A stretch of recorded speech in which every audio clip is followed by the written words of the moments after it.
Donald Trump, he is the most transparent president in the nation's history.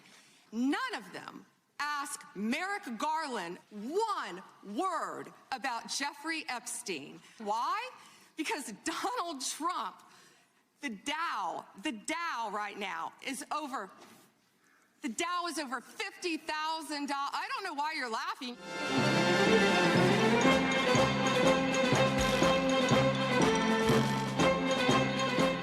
This week on Instant Experts, it's a second Bondi massacre. Except this time there was only one victim, and Pam Bondi absolutely deserved it. As we've said before, Honk, she really is a beach. Total beach. The Iran war drifts into week 5. The US goal now is to find out what their goal is. Have they Googled GTFO? And in sport, Kristi Noem's husband comes up big in the cross-dressing. And like her lover, Corey Lewandowski, it is pay to play. Welcome back to Instant Experts, Pam Bondi Tribute Edition. It's all the latest news explained by idiots, here to keep you sane in a crazy world. I'm Henry Lee, and as always, I'm here with my dear friend, the Honk. Honky, welcome. Henry, my dear fellow, great to be here. Well, I say that, but it is, let's be honest, it's a somber mood here today at Instant Experts HQ, isn't it? Well, it is. We're recording on Good Friday, a sacred day on the Christian calendar. All the shops are closed, supermarkets, bottle shops. It's the most closed day of the year in Australia, even more so than Christmas. And all to commemorate the crucifixion of a martyr, someone who stood up for truth, justice. I refer, of course, to Pam Bondi. friend of the show, notorious pro-Trump suck job, and plainly the worst United States Attorney-General, certainly of our lifetime, probably ever. Yes, Honk, news reached us of her demise with messages from instant experts all over the world. New York, Rotterdam, Sydney, all to the effect, ding dong, the witch is dead. Yeah, I'm not sure that's how you spell witch. Possibly with a silent B. Yes. But let's just count it off. She gutted the Justice Department, used it to threaten Trump's enemies, lost pretty much all of those cases except the one against the former FBI director that didn't even get to court because she hadn't properly appointed the prosecutor. Then she ran up against statute of limitations. She persistently failed to answer questions in Congress, attacked senators personally with insults written for her, openly displayed on folders in front of her, and of course made a complete and deliberate mess of the Epstein Files, first promising to release them, then releasing only the material that was already public, then saying the Epstein client list was on her desk, before then saying there was no client list, then withholding release of the files so Trump's name could be scrubbed 10,000 million times, then releasing files that were still fully redacted, then showing absolutely no empathy for the victims and zero commitment whatsoever to delivering them justice, despite that being the name of her actual fucking department. Did I leave anything out? Well, Honk, I think you completely missed the point. I thought it was not a bad summary myself. Yes, but none of that is relevant, Honky. Our Pam's real problem is the Dow is only 46,000. Yes. Once it dropped below 50,000, her position became untenable. Nothing's ever Trump's fault. In the immortal words of Aussie cricketer David Warner, he needs an scapegoat. He said that, didn't he? He did. And Pam Bondi is it. Look, she is or was a nasty piece of work, Pam Bondi, a terrible lawyer, famously did fuck all when Jeffrey Epstein was running rampant in Florida as a pedo, and she was Attorney General there in the state of Florida. But I do have, I've got to say, a tiny bit of sympathy for her, because Trump, as he does with everybody, made her whore herself out so humiliatingly in Congress. You know, the stuff about the Dow you mentioned, the testimony calling him the greatest president of all time. And then he turns around and cans her. Just no loyalty at all. He is, we know it, but he is such a cunt. Well, it's hard to argue, Honky, but for her incompetence, her total lack of professional integrity, and her stupidity in thinking that Trump would ever do anything but throw her under the bus to save himself, I say that Pam Bondi deserves every bit of the public humiliation. The whole thing I thought was brilliantly summarised by someone online, which he drew to my attention. This person wrote, quote, "In a surprise twist, the Epstein Files released the Attorney General." Now, Henry, even apart from Pam Bondi being shown the trapdoor, what a week. This is, as we always say, a show about crooks, fuckwits and morons. We have talked about one of them already, but somehow this week, I don't know, I'm observing them all with a certain cool, a certain irony, a certain detachment. Where are you watching them from this week that would give you this hipster perspective, Hunky? Well, I think you know where I'm watching from, Henry. I'm watching from your living room. I came down yesterday to Melbourne to see the great American band, the Black Crowes, play with you. Yes, that's true. And I have your emotional support hairdryer with me to prove it. The Black Crowes, by the way, were absolutely phenomenal in a very 1993 kind of way. Basically, the modern exile on Main Street era Rolling Stones, right? Sort of dirty southern rock. Anyway, I will say, Henry, it has been a while since I've been here in Melbourne, and I do love what you've done with the place. They talk about Melbourne real estate having a little more space than in Sydney, nice backyards, but I don't know if you can see behind me. This is insane. Well, all that's been added since I last went to the living room, so maybe I have you to thank, Hunky. Well, I did take the liberty. I don't know if you can see behind me there. I did take the liberty of ordering the livestock. I hope that's okay. We'll need those sheep when the food supply chain collapses, so no problem at all. I've got to say, they do cook up deliciously well. I am sorry about the state of your bathroom, by the way. These Melbourne residential sheep put up a hell of a fight. Okay, Honk, on with the show. What caught your eye this week? Apart from Our Pam, the story that is still gripping the world this week is Iran. This is probably the 5th week in a row it's been distracting us all from the Epstein Files. And if it's achieving nothing else, it's doing a good job of that. I mean, the US president, to be clear, is still a pedophile, or at least the best friend of one. But he's showing the world that there is a lot more to him than just that. I mean, he's also a warmonger. I think we've told the old joke on the show before about the shepherd who tends the flock for the village faithfully for 30 years, night after night, but complains that you fuck one goat and that's all they ever talk about. Then you're Pedro the goat fucker. Exactly. Maybe the scapegoat fucker. But Trump appears to be the exception to that rule, or at least he is trying to be. Yeah, and for the moment it's working, only because it's turning into such a total shit show run. By the way, do you think the Nobel Peace Prize Committee is regretting its decision to overlook Trump? He's attacked 2 separate countries since then in Venezuela and Iran, and rumours are he is eyeing Cuba as well. I'm sure that the Nobel Peace Prize Committee are laughing into their aquavit as we speak. I've had this, it's delicious. It's that caraway and dill-flavoured spirit native to Norway. Yes, and the Peace Prize, Honk, being the only Nobel Prize chosen by Norwegians. The others are chosen by Swedes. I didn't know that. Alfred Nobel, who was himself Swedish, got the Peace Prize to be awarded by Norwegians and never said why. Although I think the Swedes like aquavit as well, Honky. I think it's a pan-Scandi thing, like murders on bridges and troubled cops trying to solve the crime while saving their marriages and doing an equal share of the housework. Anyway, why do you say Iran's turning into a shit show? Well, pretty much for the same reasons we've been saying for the past few weeks. The world, including Australia, is struggling to get oil, it's struggling to get liquid natural gas, helium, fertilizer. Prices of those commodities are going through the roof because everything we use needs to be grown or made and then needs to be transported.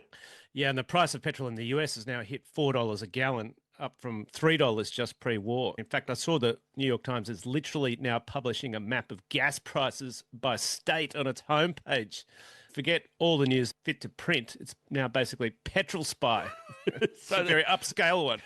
So that, as we've said, will cost Trump political support, especially as he's constantly banging on about reducing gas prices. In fact, CNN polls for April the 2nd, so the last 48 hours, say that 2/3 of Americans now oppose Trump's handling of Iran, and his ratings on the economy are even worse. He's got approval of about 31%, or as Trump would put it, 69% of Americans polled by CNN don't exist. But Fake news.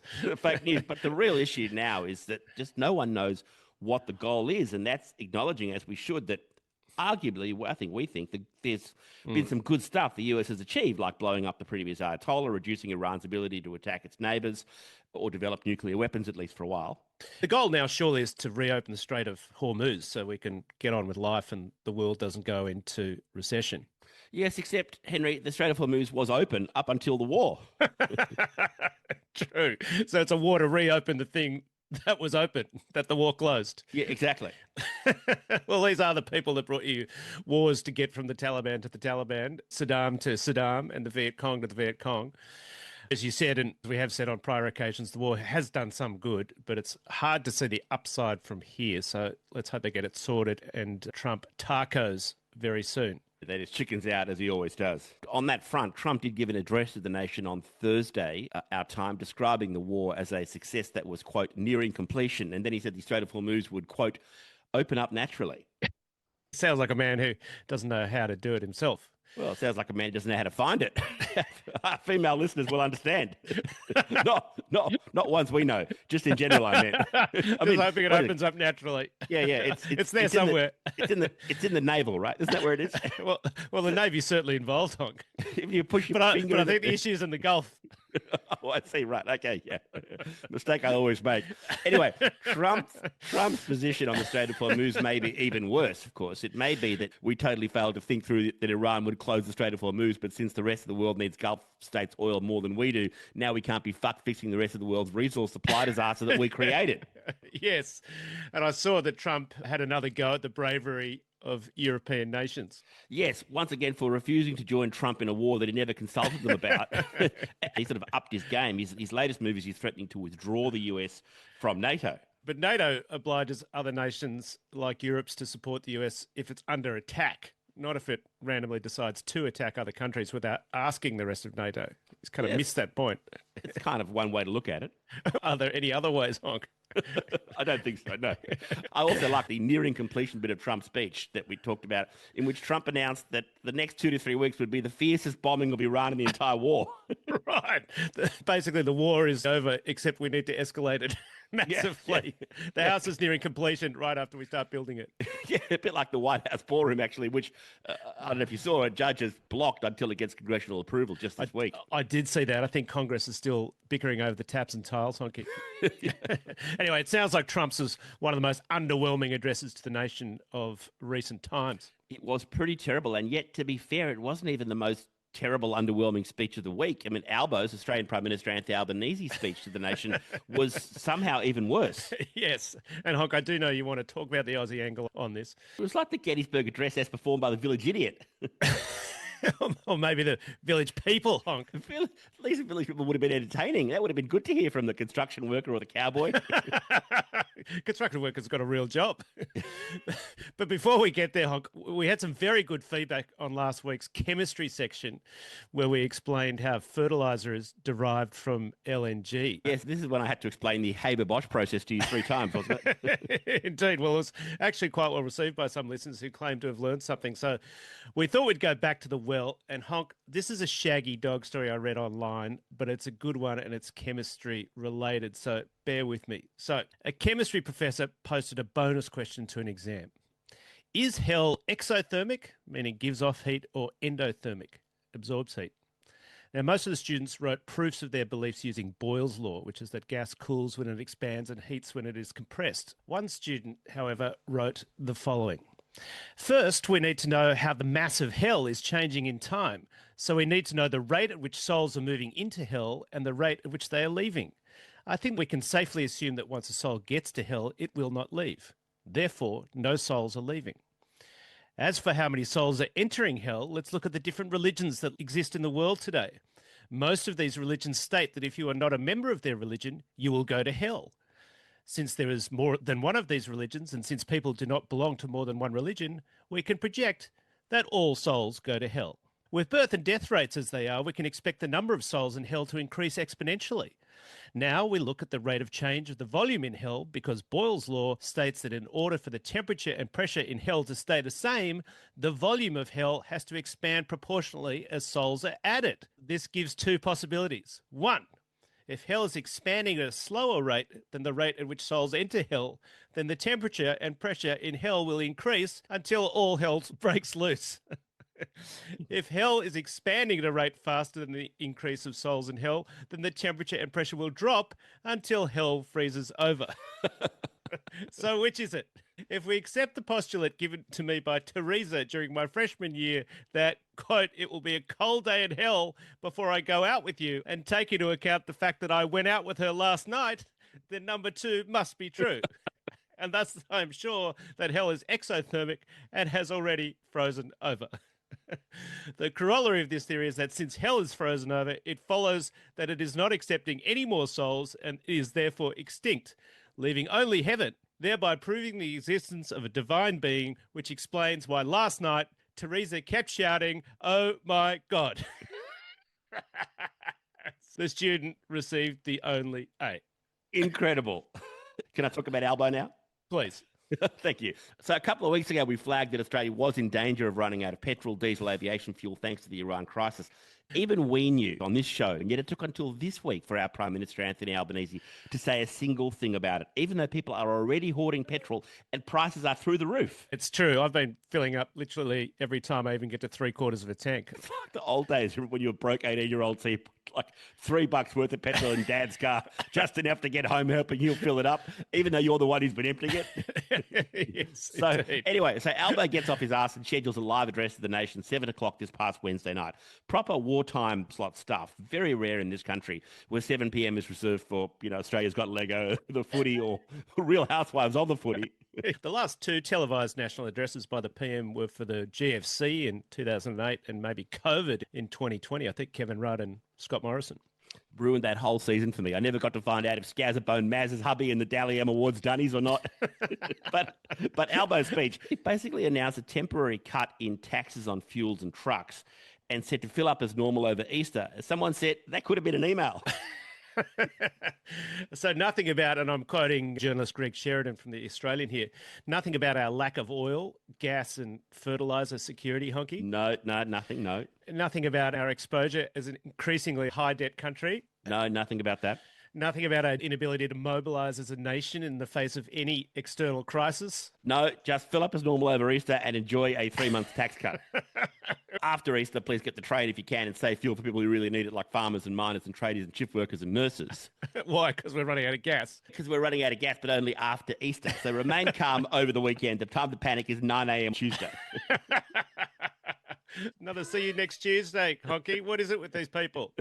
Speaking of CUNTs, Henry, you have a business update that also involves Iran.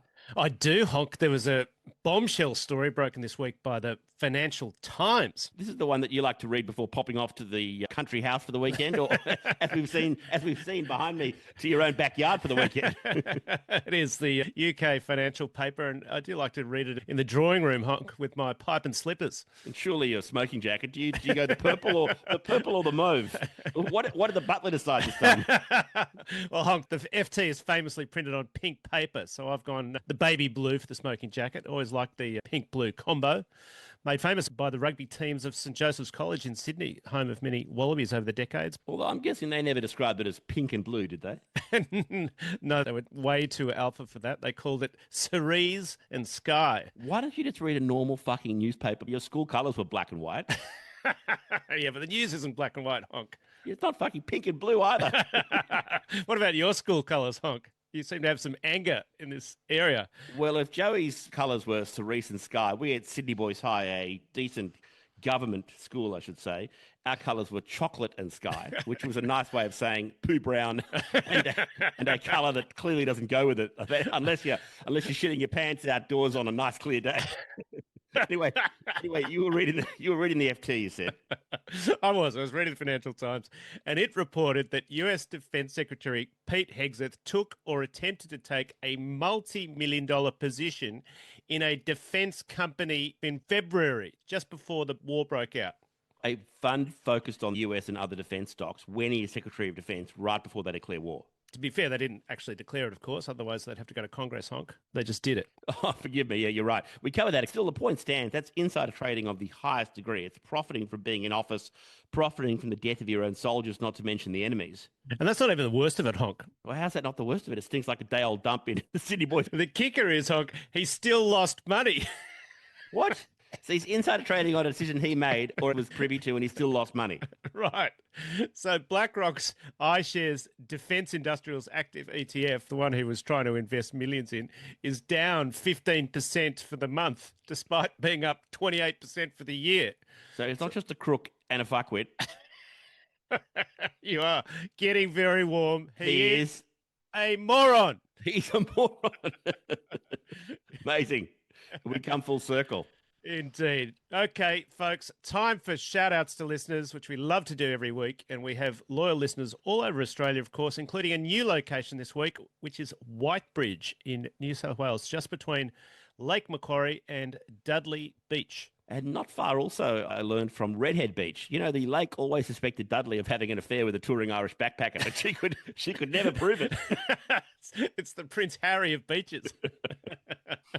And Honk, we also have Chesham in Buckinghamshire. Surely that's your country house again. No, that's in Buckinghamshire in Cheshire. It's completely different. Smaller too, probably. Port Vila in Vanuatu. Yes. Hello, Olgeta to all in Port Vila.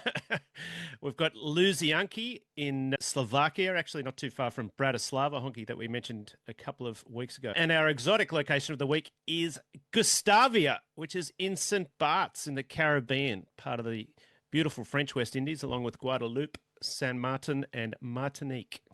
Although for a while you told me it was actually Swedish, hence the capital being called Gustavia. St. Bart's was. It was traded away by Louis XVI in exchange for trading rights in Gothenburg in Sweden. Then the Brits occupied it for a while, and then the Swedes actually sold it back to France in 1878. And now it's mainly occupied by frozen hedge fund managers trying to escape the Wall Street winter.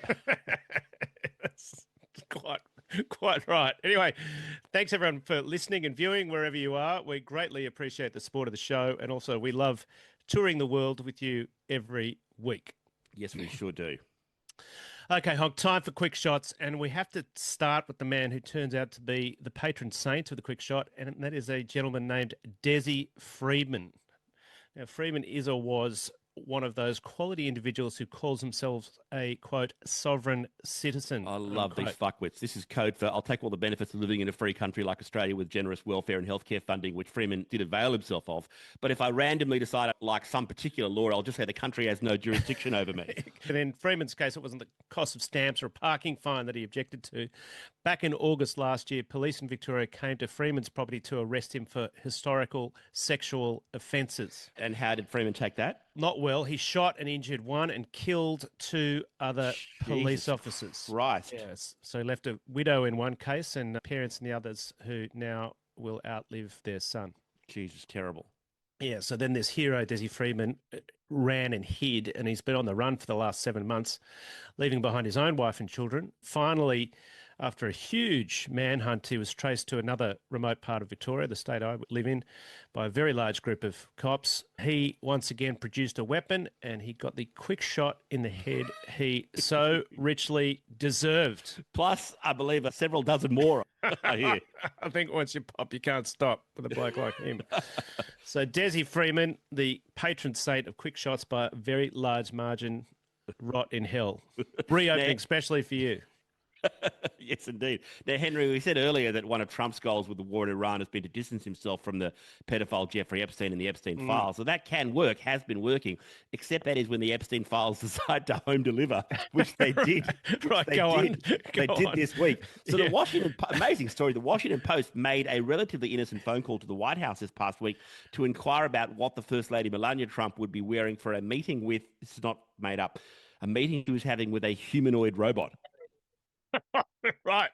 Could anyone tell who was who? It's a whole other story. Unclear. The charismatic one was the robot. Let's assume. Anyway, Washington Post calls the White House. Right. And when they call, they noticed the White House phone number had been hacked, and no one knows for how long. So it came up on all Android and Google phones they tried as Epstein Island. Here is, you don't believe me, here is a screenshot for our viewers. What was Melania wearing for the robot event, by the way? Some primary school girl's uniform, I think. Why do you ask? On her husband likes. Yeah, but Henry, the war in Iran also home delivered this week when it was revealed that Iranian security services had successfully hacked the personal email of the FBI director, Kash Patel. This is the bloke who's in charge of domestic US law enforcement and security, and he got his own email hacked. Yes, and so here's a few of the hits. They found his personal porn account on Xvideos. Here is a screenshot. For those who can only hear, not see this episode, it uses the brilliantly disguised account name Spider Cash. with those cross eyes, how many different kinds of porn can he watch at once, do you reckon? I reckon that's how he got the crossed eyes. Stop it or you'll go blind, Cash. But Henry, even worse. My God, please not a Kash Patel sex tape. Well, depends what you're into.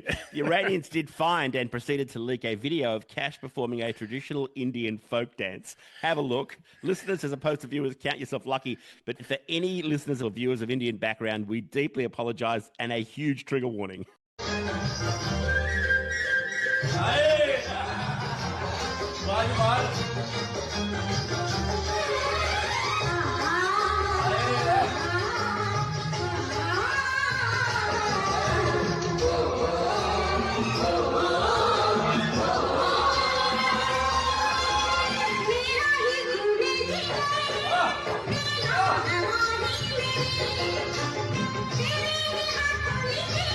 Is that really him? It's really him. I can't believe it. Now, Honk, it's funny you mentioned Kash Patel because I've got a Kash Patel story of my own and it takes a bit of telling, so strap in. Have you ever heard of Moira Deeming? Yeah, she was the sort of controversial Victorian Liberal MP, state MP, right? Yeah, exactly. So Moira Deeming, as you said, is a state MP in Victoria, former teacher, mother of four, has something of a profile, but you wouldn't say of any huge prominence nationally. Then 3 years ago, she appears at a rally called Let Women Speak. She'd say it was pro-women, others have said it was anti-trans, but the issue was that some neo-Nazis turned up, apparently unbeknownst to her, which is obviously a bad look.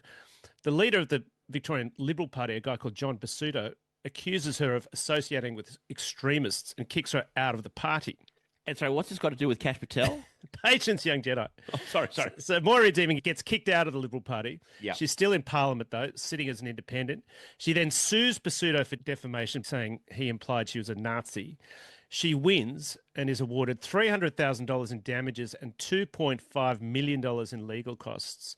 Basuto has to resign as Liberal leader and declare bankruptcy. Deeming is allowed back into the Liberal Party after not one but two votes on the matter.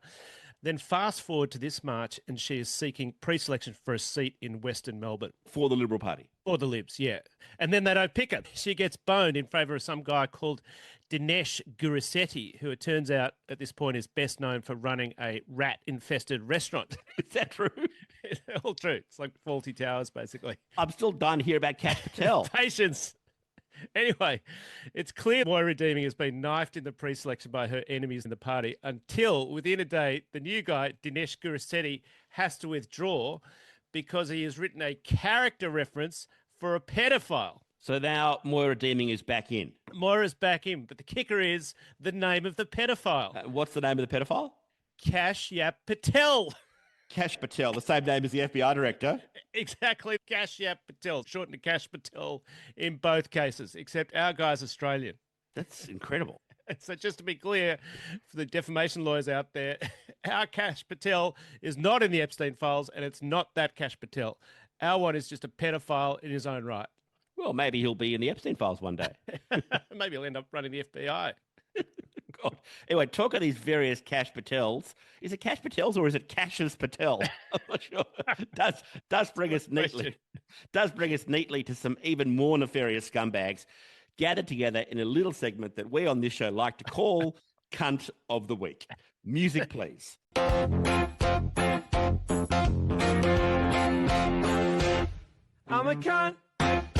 Okay, Henry, first, honourable mention to the New York firefighters and New York police, who each year hold a charity ice hockey match to raise money for the widows and orphans of first responders from both those services. Naturally, they like to set a respectful tone for such an occasion, and this year they set that tone twice during both mass violent brawls that broke out. Have a look. Here's some video.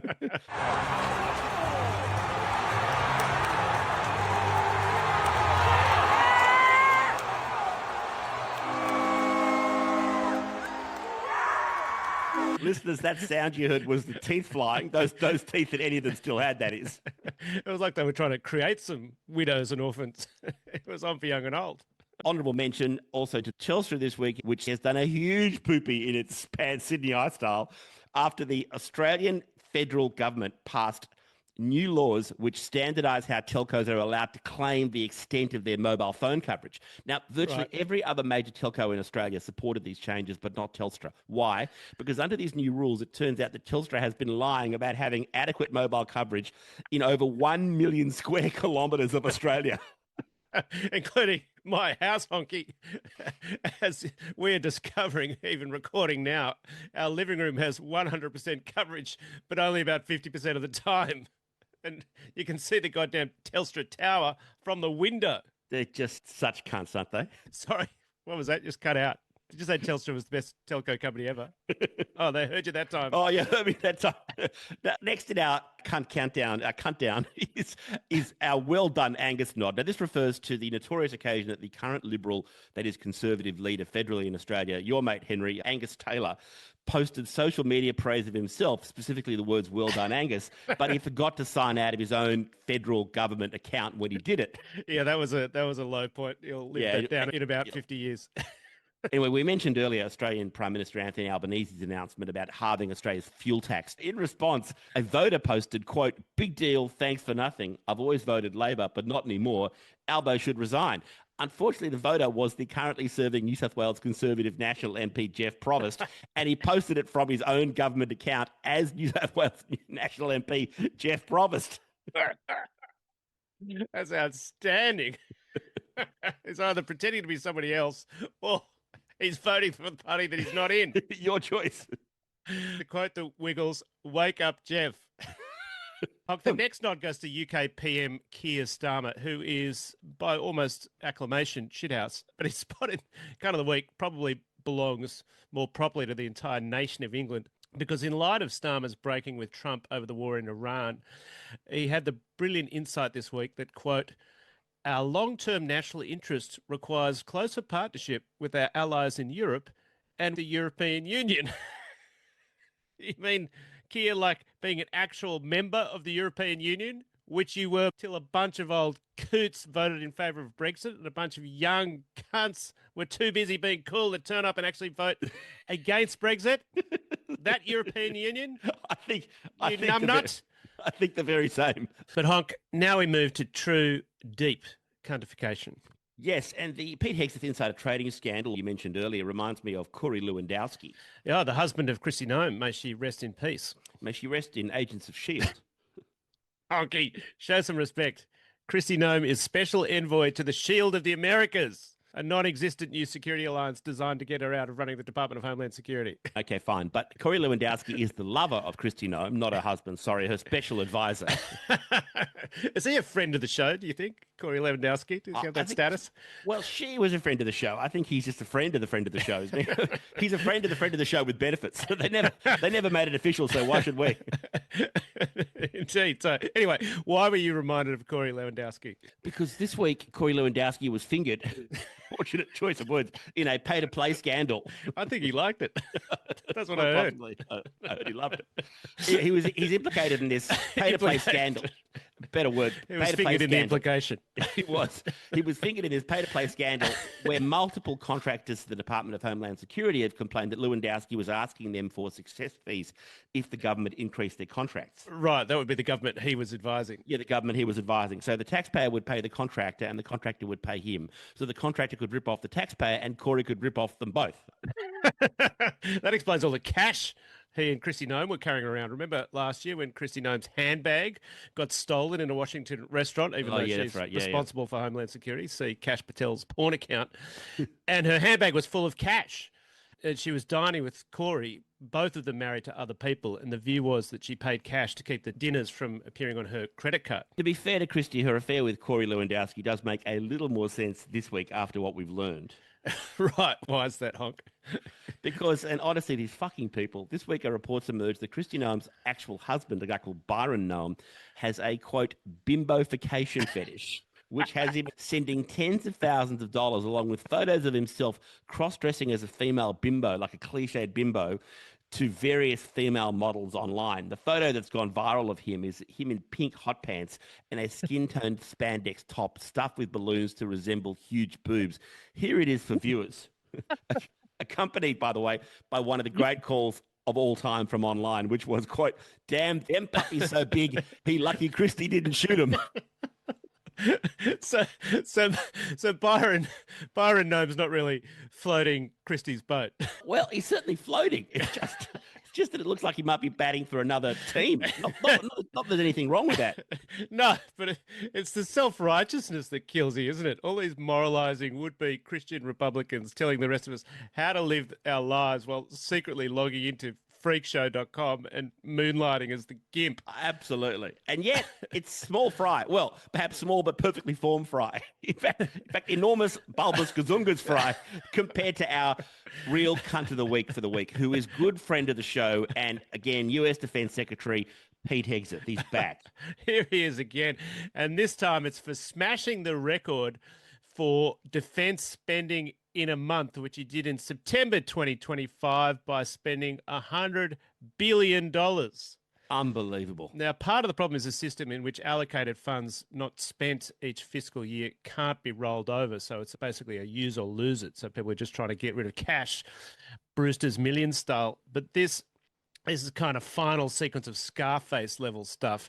It was reported online by the former US Today Show host Katie Couric, darling of 1980s teenagers. And the expenditure includes $100,000 on a Steinway piano for the home of the Air Force chief, $2 million on Alaskan king crab, and $7 million on lobster tail. Not even the whole lobster. Fuck the whole lobster. It's the tails. Imagine how much the whole lobster would have cost. Here's Katie Couric with a few other line items among the $100 billion that she somehow managed to get through without laughing or projectile vomiting. $225 million on furniture, $15.1 million for ribeye steak, $124,000 for ice cream machines, $12,540 on three-tiered fruit basket stands, $139,000 on 272 orders of donuts, $26,000 for sushi preparation tables, $26,000 on a violin, $22,000 on a custom handmade flute from the luxury Japanese brand Muramatsu. And that'd be all just jokes if it wasn't for the fact that Trump has called for defense spending to be raised to $1.25 trillion next year. And while buying all that stupid shit that we mentioned, the administration announced the following month, October 2025, it couldn't afford the SNAP or food stamps program for impoverished Americans. Pete Hegseth, truly a worthy cunt of the week. Absolutely disgraceful. Okay, Honk, time for sport. And the big news this week was that the West Tigers returned to glory. Look, we always said it. First week, big win. Second week, total incompetence. We're about to jump off a bridge. Third week, we're back again. Huge win over the previously undefeated New Zealand Warriors. This is the National Rugby League, the NRL. And now I have us, the Tigers' premiership favourites. Did you watch it? I assume you did. Not only did I watch it, but I accidentally saw the score beforehand. How did you manage that? Well, I was checking to see what time it started, and it had already finished. Oh, I see, right. But the beauty was I then had 2 hours of pure pleasure watching and rewinding. Even when we were 12-0 down and under the pump and looked like losing for sure, I kept the faith, which I would never have done if I had not known the result. It was such an enjoyable viewing experience that I even watched 2005 Premiership highlights afterwards to wind down. I was so excited. That's the Tigers equivalent of Pornhub. Literally, in fact, now Pornhub is banned in Australia. Well, it was late on a Friday night, Honky. Anyway, we're all set up for further disappointment against the Parramatta Eels on Easter Monday. Now, that's the Rugby League, the NRL news, Henry. But as we're both in Victoria this week, we should talk AFL, Australian rules football as well. In fact, we were at the Morningstar Hotel last night ahead of the Black Crows, but I forgot to check this leaderboard in the tipping competition. Did you even enter this year? I did, and I'm 4 behind the leaders already, so it could be a very long year, especially as I have absolutely no idea what's going on. There was one tip I was confident of, though, this week. My local team are the Western Bulldogs, Western being the western suburbs of Melbourne, are playing Essendon, a famous and successful club of the 80s, 90s and 2000s that has been struggling now for 25 years. I like to consult the bookies before making my tips. Western Bulldogs are paying $1.005 against Essendon. That means if you bet $1 and the Bulldogs win, you win half a cent. The Bulldogs are a 99.5 chance to win. Essendon is a 200 to 1 shot. in a 2-horse race. I did see on this front quite a good meme during the week, which was about Essendon, but which could apply to any shithouse football team in the world, including, of course, our own beloved West Tigers. And it said, you can see it here below, it said, scam warning, if you receive an email with the heading 2 free tickets for Essendon's next match, do not open it. It contains 2 free tickets for Essendon's next match. But Honk, to finish this week, certain traditions on this show we borrow from the real news. Like the whole show, for example, a few news stories, some human interest or entertainment and then sport. But we're taking it one step further today with a cute animal story at the end. Oh, I love a cute animal story. I'm excited. Tell me, has Buffy the Wombat had twins? Was it a tall order of a different kind when a giraffe moving zoos got stuck under a bridge? Well, it's a solemn one, Honky. Jonathan the giant tortoise has died. I'm serious, he died. He's dead, okay? It's not funny. I'm sorry. You're right. It's not funny. The circus will never be the same. It's not a circus animal, Honky. He's a man with feelings. Except he's a giant tortoise. Or he was, because he's dead. Come on. I'm trying to do a tribute here, and you're making it very difficult. I'm sorry for hurting your feelings. I'm sorry. Go on, Johnny the Turtle. Jonathan the giant tortoise. Sorry. Oh, Jonathan was not just a giant tortoise, Honky. He was the oldest living land animal in the world. Was he really? He was, yeah. He was thought to be at least 193 years old. Whoa. Can you believe that? He spent his life on the island of St. Helena in the Indian Ocean, a couple of thousand kilometres off Namibia and Angola, and famous, of course, for being one of the places that Napoleon was exiled. Ah, yes, that's why it sounded familiar. Yeah, go on. Yeah, he was exiled twice, remember? Elba first, then St. Helena after that. Elba was in the Mediterranean, but Napoleon came back from exile and took France again. So the second time around, the Poms learnt from that. They stuck him in the middle of nowhere after the Battle of Waterloo. With Jonathan the Giant Tortoise. Not quite. Napoleon died in 1821. Jonathan wasn't born until 1832. Oh, well, Napoleon would have known Jonathan the Giant Tortoise's dad, right? They would have had aperitifs down the pub. They would have had a Hugo Spritz or a little Key Royale, a few chartreuses on a Friday after work. Then they go out and chase birds, or in Jonathan Senior's case, giant lady tortoises. I think you mean lady giant tortoises. It's very rude to describe lady tortoises as giant. Curvy, yes. Voluptuous, sure. You might even get away with busty. BBTs, is that right? Anyway, Jonathan the giant tortoise has died, aged 193, on the island of St. Helena. A fine innings from the big fella, Varley. Let's see if we can see a little picture. There he is. It's very sad. He leaves behind 8 wives, 46 kids, 168 grandkids, and 1,027 tortoises who bear a suspicious resemblance to him, but are not in the will. Well, some of them don't marry each other, otherwise they'll end up looking like the royal family. You mean like horses, not tortoises? Now, Henry, that was, and I'm sorry for making fun of it. It was a very moving tribute, but I hate to be the bearer of good news. Jonathan the Giant Tortoise is alive and well. What? Yeah, I looked up the story after you told me about it, and it turns out it was an April Fool's joke. 1st of April was this week, so someone went online pretending to be Jonathan the Giant Tortoise's vet, and here we are. Is he even a real tortoise? He is a real tortoise. He was born in 1832, 11 years after Napoleon died, as you said, and he is still going strong, probably preparing for his bicentenary in 2032, which he's planning to celebrate in a club with a few 100-year-old hotties. You BBTs, hot BBTs. Big, beautiful tortoises. After that, that's surely all we and definitely our audience has time for. Thanks, everybody, for your company. It's so appreciated, as always. You can watch the show if you're not already, including this episode on video via YouTube or on Spotify. The link's also in our show notes. Drop us a like or a comment. We'd love to get them. On Spotify, as I said, you've got a choice of video. Or if you're worried about seeing Christy Nome motorboating her husband's melons, you can stick to audio. And as you know by now, we're on audio everywhere you get your podcasts. On social media, check us out on TikTok, Instagram, and YouTube for the short clips. Please share them and like them. And remember to share us on your socials, particularly your WhatsApp groups and social media accounts, and rate us on Apple Podcasts and Spotify. It all helps to grow this very silly show. It does. And also, please, we always say check out our show notes for a rundown of what's in the show, wherever you get the podcasts. From those show notes, you can send us a text and we'll read it on the show. You can send us a voicemail from those show notes. We'll play it on the show. And to read our show notes, that's for jokes so dumb that Pete Hegseth wouldn't pay more than $30-40 million a word for them in a given fiscal month. And we'll be back next week at the usual time of Saturday, Aussie Eastern Standard Time. We like to finish the show with some video/audio of particular crookery, fuck-witticism or moronification.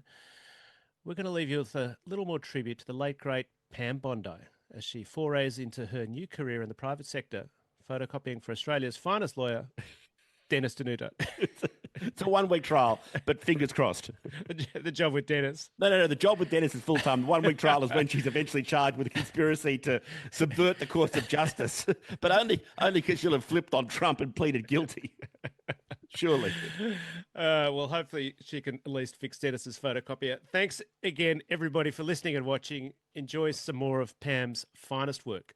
And as the great Henry Lee always says, what do you reckon I'd look like with a little bit more up top, Honky? Sorry, what was that? Sorry, what did you say? Coming, sorry. Must have been the bad Telstra coverage. You must have misheard. I did say that stupid never sleeps. How many of Epstein's co-conspirators are you even investigating? I find it. How many have you indicted? Excuse me. I'm going to answer the question. Answer my question. No, I'm going to answer the question the way I want to answer the question. No, Your you're going to answer the theatrics are question the way ridiculous. I asked it. You can let her filibuster all day long, but not on our watch. Not on our time. No way. And I told you about that, Attorney General, before you started. You don't tell me. Yeah, I did tell you because we saw what you did in the Senate. Lawyer, not even a lawyer. There is no evidence that Donald Trump has committed a crime. Everyone knows that. I believe you just lied under oath. There is ample evidence in the Epstein Files. Don't you ever accuse me of a crime. I believe you just lied. This is what she didn't want to talk about. Texas, from Cuba, convicted. So convict some of these perpetrators that rape these women that are sitting behind you, that you refuse to even acknowledge they are here. The fact of the matter is that you will be remembered as one of the worst attorney generals in history. An attorney general who has prioritized obstruction over justice, corruption over the law, fealty to the president over loyalty to the Constitution. And Mr. Chairman, I will yield.